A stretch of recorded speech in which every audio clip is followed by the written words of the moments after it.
Hey everyone! Welcome back to Emily and Peter's English. I'm Emily. And I'm Peter. How are you doing today, Emily? Honestly, a little tired. I stayed up too late last night, not working, just reorganizing my bookshelf by color, when I was actually supposed to be planning this episode. Classic. I do the same thing with cleaning. The messier my desk gets, the more urgent cleaning suddenly feels. Right? It's like our brains find really convincing excuses to avoid the thing we actually care about. So today we're talking about something that surprises a lot of people. Why smart, capable people often procrastinate more, not less. And what's really going on in the brain when that happens. Quick heads up. A few slightly more advanced words will come up today. We'll explain each one the moment it appears, right in the conversation. All right, let's get into it. So here's the surprising part. You'd think smart, capable people would procrastinate less. They understand deadlines. They know the consequences. They're good at planning. But actually, research on this suggests the opposite is often true. Smart people tend to set higher standards for themselves. So a task doesn't just have to get done. It has to get done well, or it feels like it doesn't count. And that's when perfectionism sneaks in. It sounds like a good quality, but it can actually paralyze you before you even begin. It really is a kind of paralysis. I remember writing my very first English essay for a class. I rewrote the introduction like 6 times before moving on, because it wasn't good enough yet. Meanwhile, the deadline is getting closer and closer. That's the trap exactly. The person who cares the least just writes something messy and moves on. But the person who cares the most sometimes can't move at all because their brain won't accept good enough. So it's not a motivation problem. It's almost the opposite. Too much motivation aimed at the wrong target. Exactly. And once you see it that way, procrastination stops looking like laziness and starts looking like fear wearing a disguise. Okay, so if it's not laziness, what actually is procrastination? This is the part that changed how I think about it completely. Procrastination isn't really a time management problem. It's an emotion management problem. Say more about that.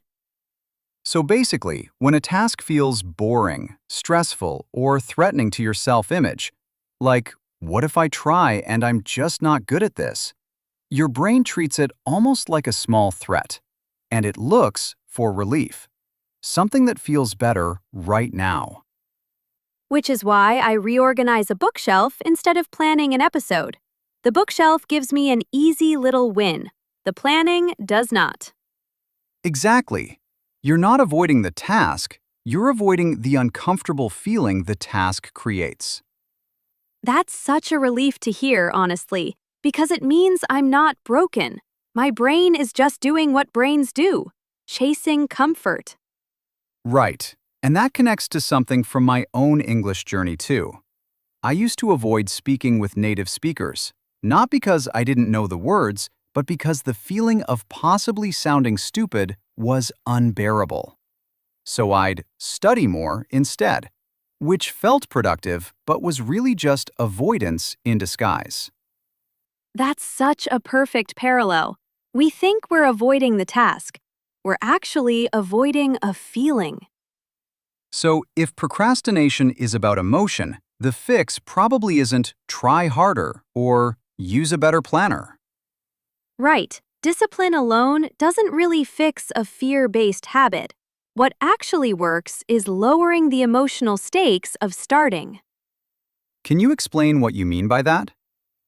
Oh, instead of telling yourself, I need to write a great essay, you tell yourself, I'm going to write one bad, messy paragraph just to get something on the page.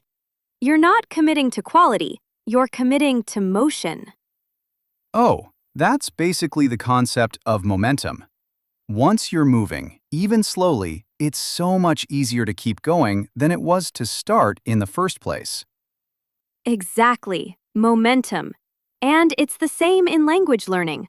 Nobody's first spoken sentence in a new language is smooth or good.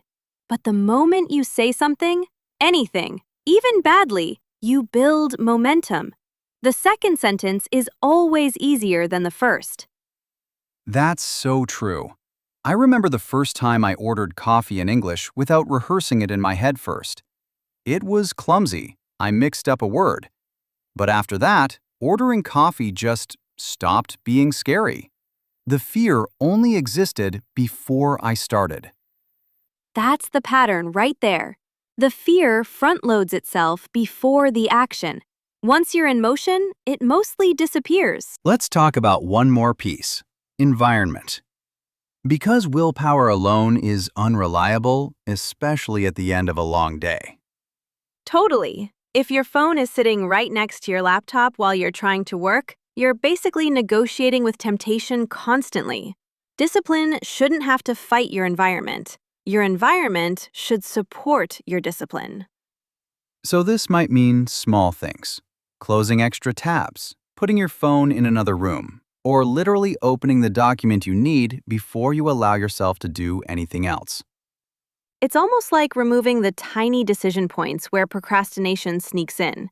Less deciding, less room for your brain to negotiate its way out. And again, same thing applies to English practice.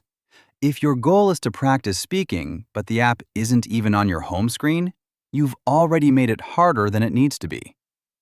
Right. Put the flashcards app front and center. Leave a notebook open on your desk. Make the easy path be the productive path. So, Emily, if we had to leave listeners with just one takeaway from today, I'd say this: procrastination isn't a character flaw, and it's definitely not proof that you're lazy or undisciplined. It's usually your brain protecting you from an uncomfortable feeling. So instead of fighting yourself, lower the stakes of starting. Aim for messy and small, not perfect and big, and let momentum do the rest. I love that. Messy and small beats perfect and stuck. Every time. We'd love to hear from you. Leave a comment and tell us, what's one task you've been putting off, and what's the tiny, imperfect first step you could take today? If this episode helped you see procrastination a little differently, hit subscribe and share it with someone who needs to hear it too.